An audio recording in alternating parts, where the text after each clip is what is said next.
Salmo capítulo 146, versículo 5. Bienaventurado aquel cuyo ayudador es el Dios de Jacob, cuya esperanza está en Jehová su Dios. Y el salmista pone cuyo ayudador es el Dios de Jacob. No dice el Dios de Israel, el Dios de Jacob. No es lo que quiero predicar, pero quiero explicar esto. Cuando dice el Dios de Jacob, está hablando de la naturaleza decaída del hombre. Jacob significa suplantador, estafador. Pero es el Dios de Jacob, es el Dios de aquellos que son imperfectos, pero que buscan la presencia de Dios. Amén. Y cuya esperanza está en Jehová. Muy bien.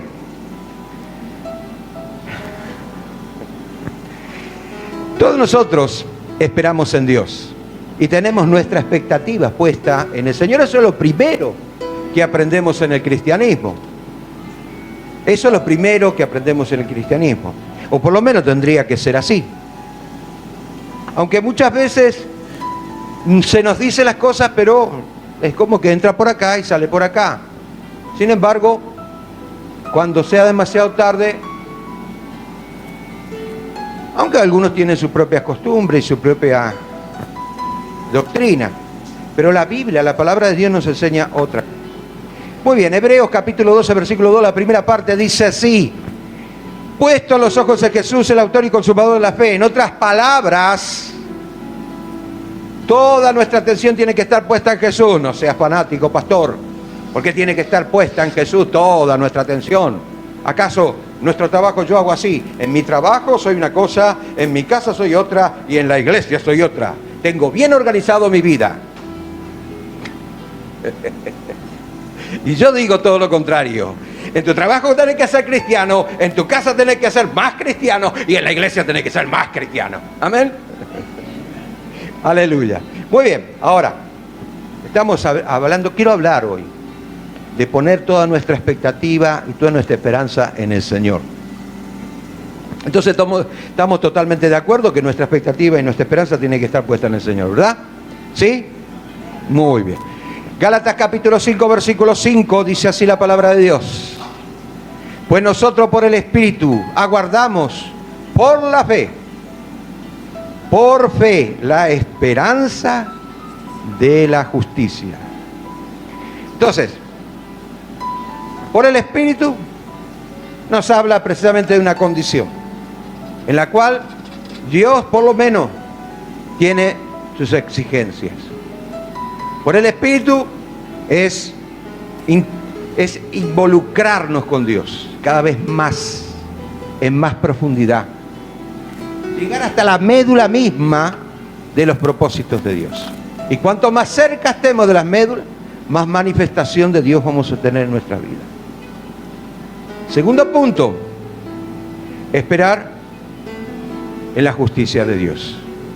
La justicia no es nuestra y por supuesto ni siquiera nos acercamos a lo que es la justicia de Dios.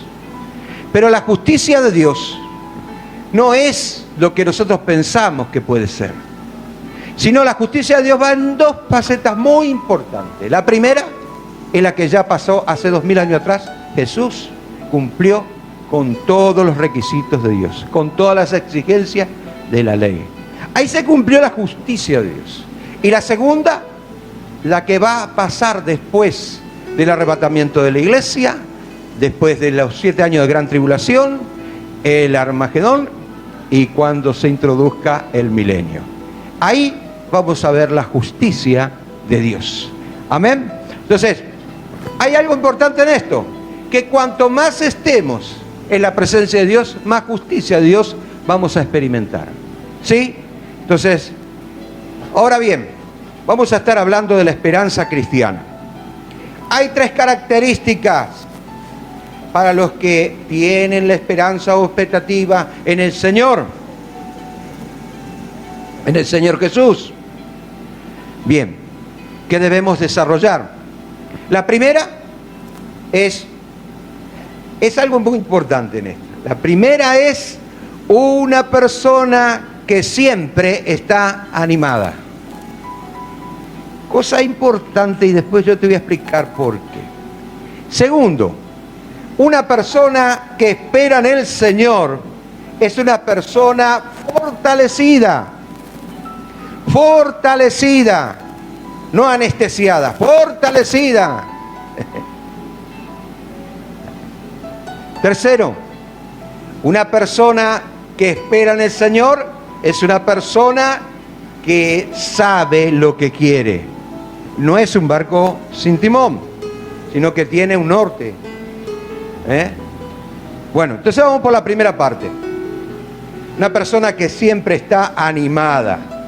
En Deuteronomio capítulo 31, versículo 6, dice lo siguiente: fortaleceos y cobrad ánimo, no temáis ni tengáis miedo de ellos, porque Jehová tu Dios es el que va contigo, no te dejará ni te desamparará. Una de las promesas más tremendas de la Biblia es precisamente que Dios va a estar contigo.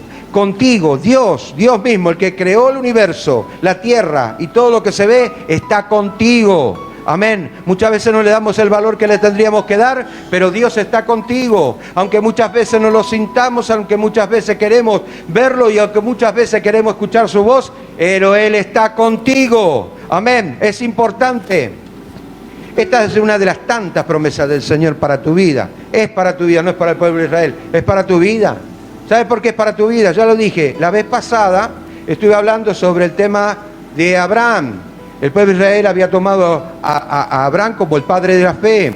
Y Pablo se dio cuenta que esas promesas hechas a Abraham no solamente estaba prometiendo para el pueblo de Israel y la descendencia del pueblo de Israel, que iba precisamente para todo el mundo, porque en todo el mundo encontramos judíos, obvio. Entonces, pero también es para el pueblo gentil, que no es el pueblo, es el pueblo no judío.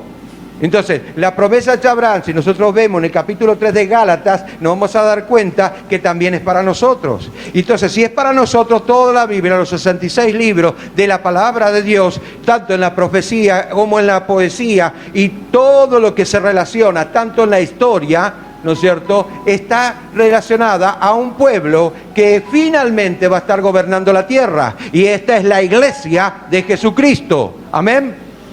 Entonces, que se entienda, por favor. Entonces, confiar en la presencia de Dios no es dejar de tener miedo. Y alguno me dice: no, yo no tengo miedo, es un mentiroso. Todos tenemos miedo a algo. Tenemos miedo a la enfermedad, tenemos miedo a vejez, tenemos miedo a esto, tenemos miedo a lo otro, ¿qué va a pasar de mí? Si me falta el trabajo, tenemos miedo y tenemos miedo.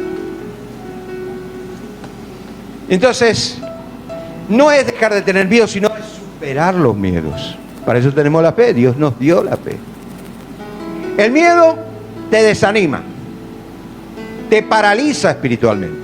Persona que está preocupadísima, luego te vas a dar cuenta porque su semblante, su ánimo está por el piso, y está bien y se cree Superman, pero mañana, ¿no es cierto?, está como el peor de los seres humanos en toda la tierra. Entonces debemos entender que el ánimo es una parte fundamental en el desarrollo de la fe. La fe no produce ánimo, pero el ánimo produce fe. ¿Me está entendiendo?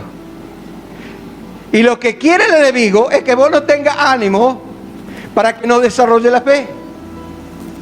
Que sigas pensando en lo mismo, que estás tranquilo, que está todo bien, que no hay problema, para que te vas a involucrar más con el Señor, no te comprometas, que esto, que lo otro, ya demasiado, ya da, mucha iglesia.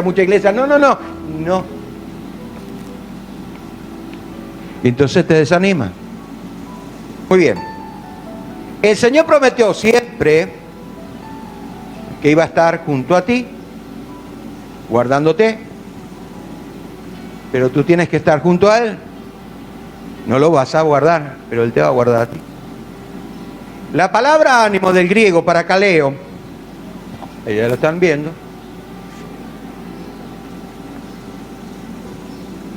llamar al lado significa para, al lado, y kaleo, llamar. palabra nos debe ayudar para siempre estar animado. Porque el que está al lado nuestro no es otro que el que creó el universo. No hay otro más grande que Él. Sin embargo, muchas veces estamos ahí llorando. Ay, ¿qué va a pasar conmigo? Mirá, me voy a contagiar del COVID. Hambrena. ¿Cuánta gente se está muriendo? ¿Qué? ¿Antes no se moría? ¿O era eterno? No hablemos de eso. Pero enfoquémonos en la esperanza del Señor. Dios, bajo ningún punto de vista, pretende de que vos no tengas miedo. Pero sí lo que pretende es que confíe neta, pura y exclusivamente en Él. Y en Jeremías capítulo 20, versículo 11, dice, más Jehová está conmigo como poderoso gigante. Por tanto, los que me persiguen, y vaya que le perseguí en aquel entonces a Jeremías, tropezarán y no prosperarán y serán avergonzados en gran manera, porque no prosperarán. También perpetua confusión que jamás será olvidada. Y le estaba hablando Jeremías, estaba hablando inspirado por el Espíritu Santo, un mensaje de parte del Señor como ánimo, pero también experimentando el poder sobrenatural de Dios. Y se estaba dirigiendo a los 400 profetas que estuvieron en contra de Jeremías, predicando que iban a vencer a los caldeos, que no iban a estar cautivos, que vayamos a la batalla porque Jehová peleará por nosotros, que Pea, que Amoa. Claro, podríamos decir, qué palabra de victoria, qué palabra animadora, qué bueno, este sí que me anima. Jeremías por eso no es tan popular este Jeremías, está teniendo problemas Jeremías, uno solo en contra de toda una nación. Pero estaba el poderoso gigante al lado de él. Y cuando llegó el momento en que vinieron los caldeos, se sorprendieron, porque no era como ellos pensaban. Dios no se ajusta a tu voluntad, vos tenés que ajustarte a la voluntad de Dios. Jeremías se ajustó a la voluntad de Dios y por eso no era muy popular. Yo no sé cómo hablaba Jeremías, ni tampoco sé cómo predicaba o si disertaba de alguna u otra manera. Yo no sé si era tartamudo o era medio corto, no lo sé. Pero lo único que sé es que estaba predicando la palabra de Dios tal cual como él la recibía. Y cuando fueron cautivos, muchos profetas tuvieron que agachar la cabeza y decir, tenías razón Jeremías. Tenías razón Jeremías. No estaba hablando de balde Jeremías. Entonces, obviamente, el Señor está como poderoso gigante, pero lo que requiere, por sobre todas las cosas, ¿no es cierto?, que vos estés animado, que no te dejes vencer por los problemas ni las dificultades, que vos siempre estés confiando en aquel que está a tu lado como poderoso gigante, que no te dejes arrastrar por las circunstancias y mucho menos por los charlatanes que predican cualquier cosa, inclusive le están cantando al COVID-19. Cristiano. ¡Wow! ¡Qué cosa! ¿Dónde estamos? ¿Es la iglesia de Jesucristo o qué es? ¿Me metí en la iglesia de Jesucristo o es un corso a contramano? Entonces, debemos entender que por sobre todas las cosas, no, el Señor, escuchá lo que te voy a decir. El Señor no te va a animar. ¡Uy! ¿Qué dijiste? No te va a animar. Vos te tenés que animar. Dios te va a dar todas las herramientas para que vos te levantes por la fe. Dios te va a dar todas las promesas para que vos creas y te animes. Yo no necesito un hombre para que con sus palabras, así como hicieron estos profetas, me anime. Yo necesito acercarme más a Dios. Entender que es como poderoso gigante. Muchos se agobian por los problemas, pero vos te das cuenta por la manera de hablar, porque no hablan con confianza ni con naturalidad. Están hablando con temor, no sé qué decir, y eso porque te agobia los problemas. ¿Dónde está tu confianza? ¿Cuál es tu poderoso gigante? ¿En quién realmente depositaste toda tu confianza? ¿Estás animado? ¿Te estás agarrando de las promesas? A mí no me importa que el diablo me esté refregando los problemas, porque yo estoy creyendo en el Señor. Él está como poderoso gigante y no me importa lo que digan los demás. ¿Fue la actitud de Jeremías? Se quedó en Jerusalén. Mientras que ellos estuvieron en Babilonia por 70 años, él estaba en Jerusalén. Y se lamentó tanto, pobrecito, que escribió el libro de Lamentaciones. Ahí estaba escribiendo el libro de Lamentaciones. Y le manda una carta, capítulo 29 de Jeremías. Él, con todo el amor y queriendo animar al pueblo, él estaba diciendo, mas si me buscares, me hallaréis.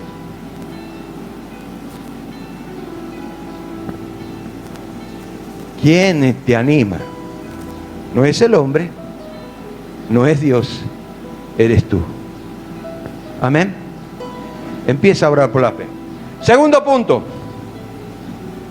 Una persona que espera en el Señor es una persona fortalecida.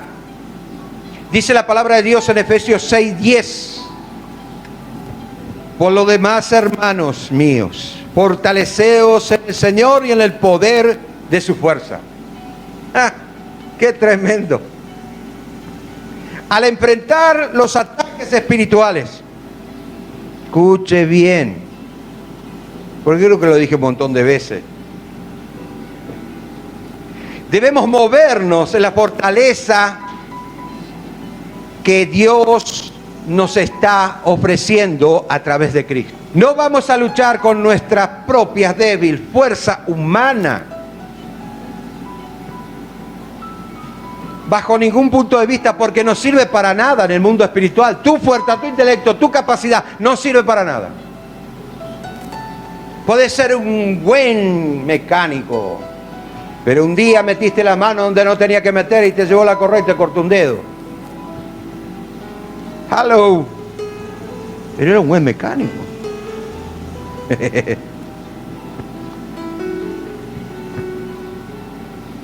Entonces, debemos entender, la fortaleza es del Señor.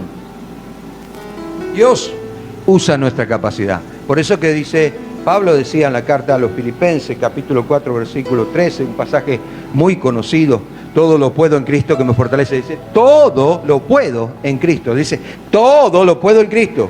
No, todo lo puedo en mí que me fortalezco. No, todo lo puedo en Cristo. O sea, si yo todo lo puedo en Cristo, es porque es obvio que Él va a utilizar mi capacidad y va a dar fuerza por la fe que yo le tengo a Él. Y yo me voy a animar para que ese desarrollo sea más grande y entre más en la esfera espiritual y Dios haga la obra. Porque en lo sobrenatural la fe se manifiesta y de esta manera yo voy a recibir más capacidad. Pero otra vez voy a hacer lo mismo y más capacidad voy a recibir, porque ya voy a entrar dentro de la sabiduría de Dios.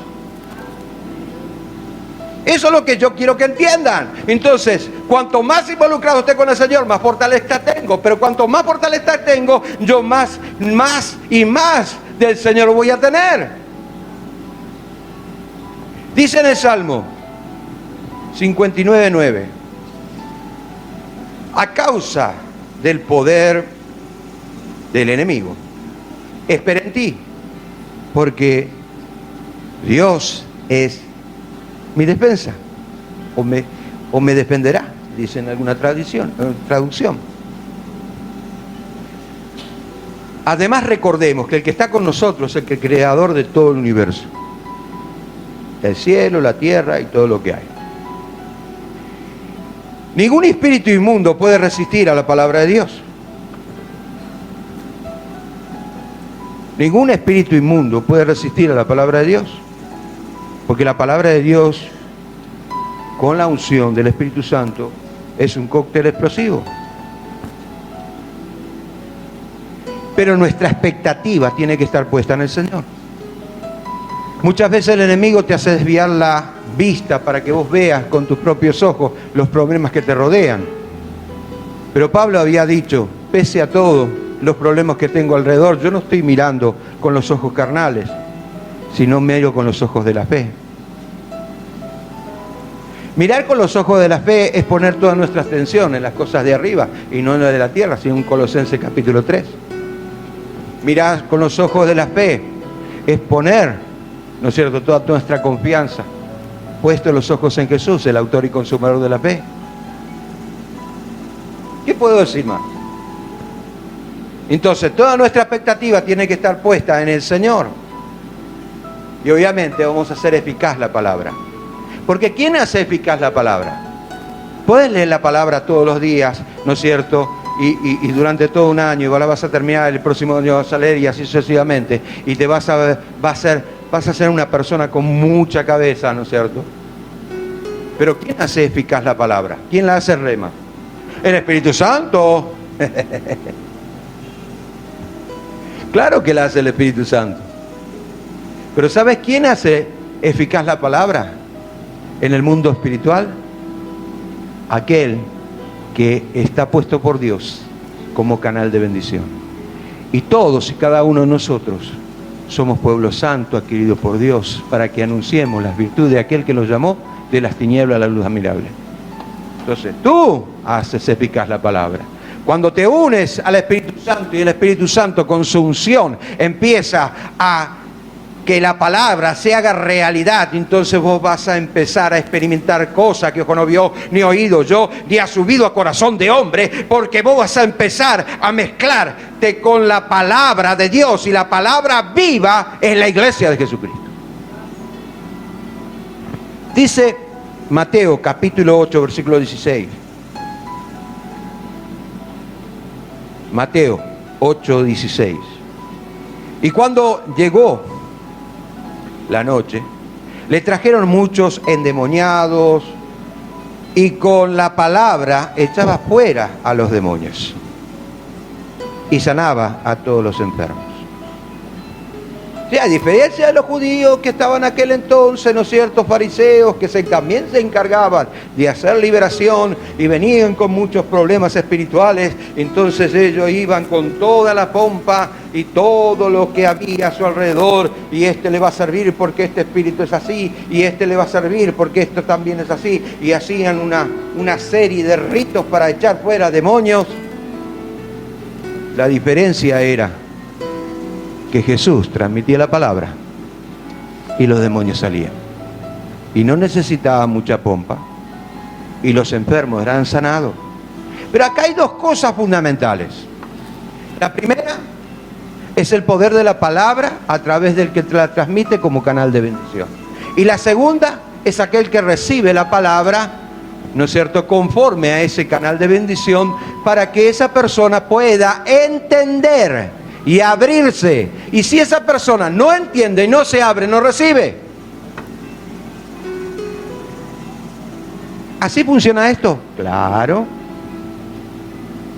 Pero después hay un tercer secreto. Dios obra a través de la misericordia. Amén.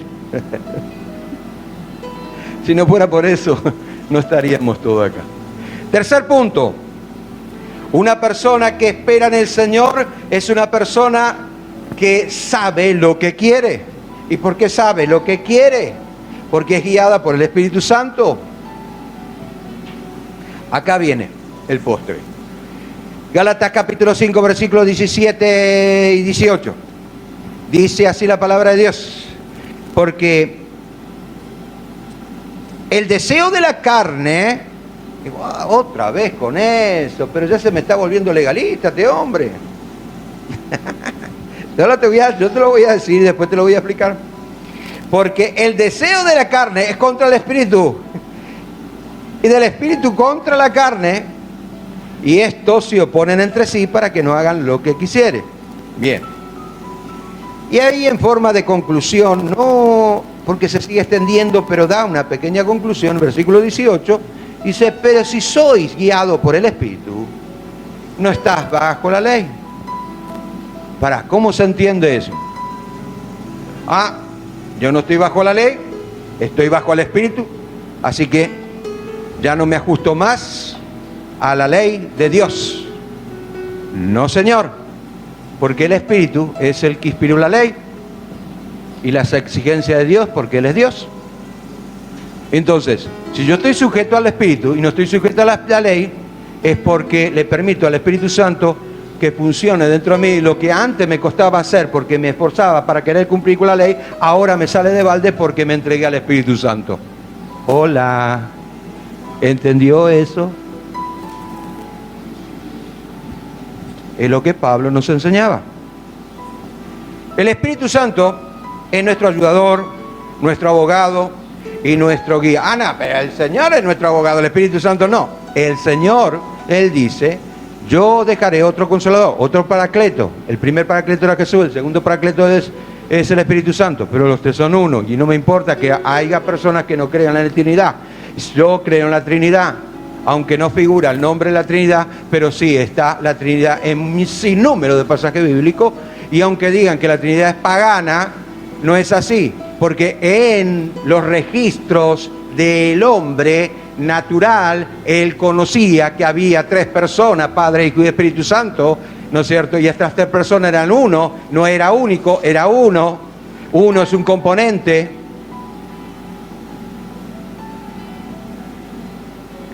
Aunque malinterpretaron y llegaron a hacer idolatría de eso,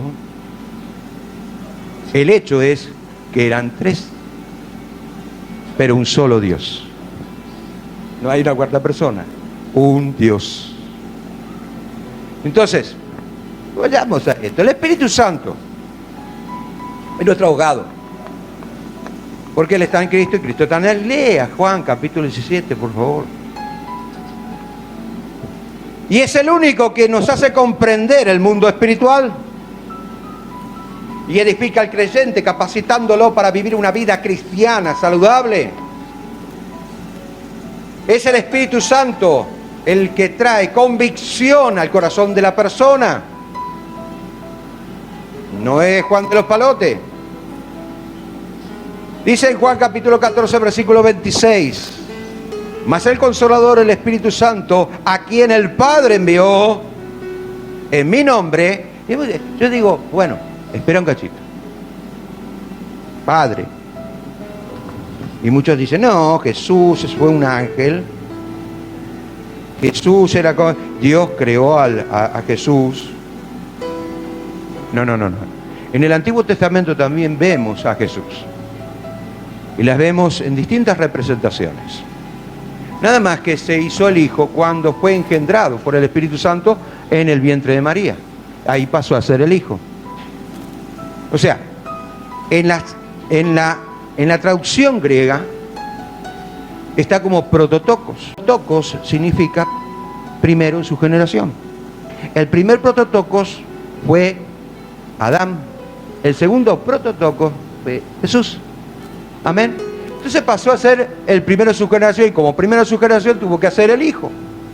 Al ser el Hijo, obviamente, ¿no es cierto?, pasa a ser parte de la naturaleza, pero sin pecado. Según Hebreos capítulo 4, versículo 16. Y de esta manera, ¿no es cierto?, Él lo que pretende es hacer una generación según su naturaleza y no según la naturaleza de Adán. Claro que si yo me voy a extender en esto, vamos a estar hasta el mediodía, así que vamos a dejarlo ahí. Muy bien. Consolador, el Espíritu Santo, a quien el Padre envió en mi nombre. Él os enseñará todas las cosas. Dijimos que el Espíritu Santo es el que nos guía. Y en todas sus facetas nos guía, nos consuela, nos regenera. Y os recordará todo lo que yo os he dicho. Todo lo que yo os he dicho. Tremendo. La esperanza de guardar, o mejor dicho, la esperanza guarda al cristiano que persevera. Guarda al cristiano que persevera. Nos mantiene animado y fortalecido. Esperanza que yo mismo debo adquirir, yo mismo debo convencerme, yo mismo debo hacer real a Dios en mi vida. Yo mismo debo, en las luchas que yo tengo, debo convencer al viejo hombre de que no es así y de que se tiene que retirar, y para darle paso al nuevo hombre, que es según Cristo. Y así, de esta manera, ser una persona perseverante. El cristiano es luchador. No existe un cristiano verdadero que no luche. Es luchador porque tiene que combatir contra sí mismo, tiene que combatir contra este mundo y tiene que combatir contra el diablo. Es luchador, pero para esto necesita la perseverancia. Pero tiene algo que es infinitamente precioso, es saber que el Señor no te va a defraudar. Pero tú tienes que estar convencido, porque esto funciona así. Yo sé que el Señor no me va a defraudar, pero así como los 400, ¿no es cierto?, que le dijeron: oh, mi rey, quédate tranquilo, el enemigo no va a poder contra Jehová de los ejércitos. Vino uno con un yugo así grandote, así me dice el Señor, que va a vencer al enemigo. Espera un poco, ¿y eso? La cuarta persona de la deidad. No es así. Sin embargo, ellos fueron los primeros que fueron a Babilonia, cautivos, prisioneros y trabajando como esclavos los primeros años, hasta que lo levantó a Daniel. Y después, entre que lo levantó a Daniel, ¿no es cierto?, en la parte gubernamental, la parte política, ¿no?, ahí estaba Ezequiel. Era un profeta y era un sacerdote, levantado por Dios para animar al pueblo. Podemos hablar mucho de eso y recorrer toda la Biblia si querés. Tenemos promesas en el Señor, pero ¿quién hace las promesas eficaces? No es Dios, porque ya es eficaz la promesa y se van a cumplir. Sos vos. ¿Quién hace las promesas eficaces? Sos vos. No es Dios, porque ya sabemos que Dios es eficaz. No es el Espíritu Santo, porque es Dios también. Sos vos. Hay una promesa acá. Primera de Samuel, capítulo 15, versículo 29, dice: además, es que la gloria de Israel no mentirá ni se arrepentirá, porque no es hombre para que se arrepienta. Lo que está escrito y depende de vos si lo querés hacer real o no en tu vida. No depende de Dios, ya está. ¿Querés que la palabra sea rema? Depende de vos. ¿Querés recibir sanidad? Depende de vos. Porque ya está, el Señor ya puso todo lo que tenía que poner. Ahora lo que necesita es que vos empieces a orar por la fe. Y que te animes cuando el enemigo te quiere desanimar, y que te fortalezcas cuando el enemigo te quiere debilitar. Y que sepas lo que quieras, porque hay una tercera persona, ¿no es cierto?, que te guía, te consuela y te regenera. El Paracleto, el Consolador, el Espíritu Santo. Dijimos que la esperanza cristiana tiene 3 características. La primera característica: siempre estar animado. Depende de vos el estar animado. Segunda característica: es una persona fortalecida. Tenés que estar seguro, porque hay alguien que produce esa seguridad. Pero el primer paso lo tenés que dar vos. Tercero, es una persona que sabe lo que quiere. Es guiado por el Espíritu Santo. Y una promesa que Dios te da. Obviamente no voy a entrar en esto, pero un poquito puede ser, porque me queda un minuto. Isaías capítulo 49, versículo 10. Esta es una promesa para vos. No tendrá hambre, ni sed, ni calor, ni el sol lo fatigará, porque el que tiene de ellos misericordia, ¿quién tiene misericordia? De nosotros. Tienes misericordia porque si no, no estarías acá. Tienes misericordia porque si tuvieras que obrar por la fe, ni siquiera te vas a arrimar a la voluntad de Dios. Pero tenés al Espíritu Santo. Y tienes misericordia para que aprendas a andar por la fe, porque si no fuera así, tampoco, sería imposible. Por eso te tiene misericordia. El que tiene de ellos misericordia los guiará y los conducirá a manantiales de agua.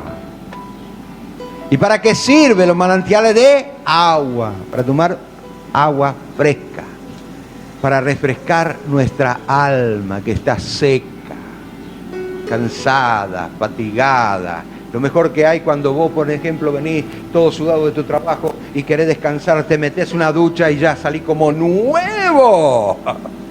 ¿Sí o no? Vamos a meternos en la ducha del Señor en esta mañana. Amén.